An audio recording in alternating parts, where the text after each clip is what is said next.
সুপ্রভাত। আজকে আমি চলে এসেছি বেলুড়। আমার সেই হোস্টেল আবার আসতে হয়েছে আমাদের হোস্টেলে। তো চলে এসেছি, আস্তে আস্তে কোনো ব্লগ বানাইনি, দেখানো হয়নি। তো একদম হোস্টেলে এসে রেজাল্টটা জমা দিয়েছি, কারণ রেজাল্টের সিল লাগানো হয়নি, তার জন্য আমাদের ডেকে পাঠানো হয়েছিল। তো ম্যামদের কাছে জমা দিয়ে দিয়েছি, তারপর চলে এসেছি। এখানে কিছু রুমমেট আছে যারা আমার সাথে সবাই পাস আউট হয়েছে, কিন্তু এখানে তারা চাকরি করছে। তো তারা এখানে আমাদের যে হসপিটালটা আছে শ্রমজীবী হসপিটাল, তো সেখানে ঢুকেছে।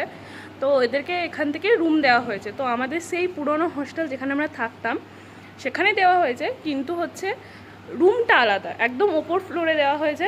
তো রুমমেটগুলো এখন নেই, ওই একজন আছে, এই যে একজন, আর বাদেই কেউ নেই। এই যে রুম, আমাদের রুমগুলো ঠিক এরকমই থাকতো।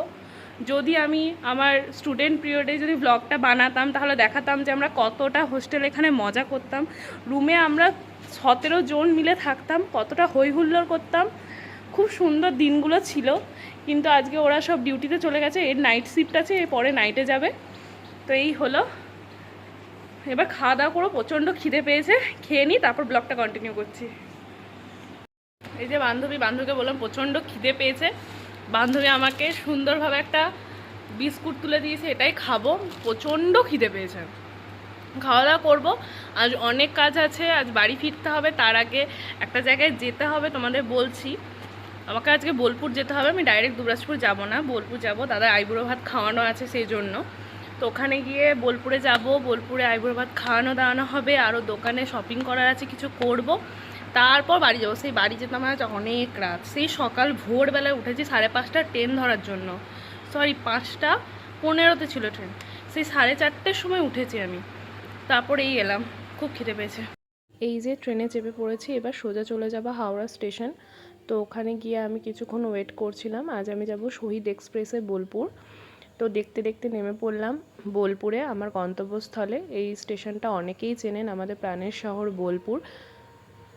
এই যে স্টেশন থেকে নেমে গাড়িতে উঠে পড়েছি, এবার যাব আমাদের গন্তব্যস্থল, যেখানে দাদাকে আইবুড়ো ভাত দেওয়া হবে, এবং আমরা এসে পৌঁছেও গেছি, খুব তাড়াতাড়ি পৌঁছে গেছি। বরিশালের রান্নাঘর, এখানে দাদাকে আইবুড়ো ভাত দেওয়া হবে। এই যে চলে এসেছে আইবুড়ো ভাতের থালা। এই যে আমার একমাত্র দাদা, যার আজকে আইবুড়ো ভাত দেওয়া হবে। আইবুড়ো ভাত খাওয়াতে গেলে আগে থেকে অর্ডার দিয়ে রাখতে হয়। আমি আপনাদের সাজেস্ট করব, একবার বোলপুর এলে এই বরিশালের রান্নাঘরে অবশ্যই খাবেন, খাবার ছিল অসাধারণ। বাড়ি যাওয়ার পথে দেখতে পেলাম হঠাৎ করে সোনাঝুরি হাট, তাই গাড়ি থামিয়ে সোজা ঢুকে পড়লাম সোনাঝুরি হাটে।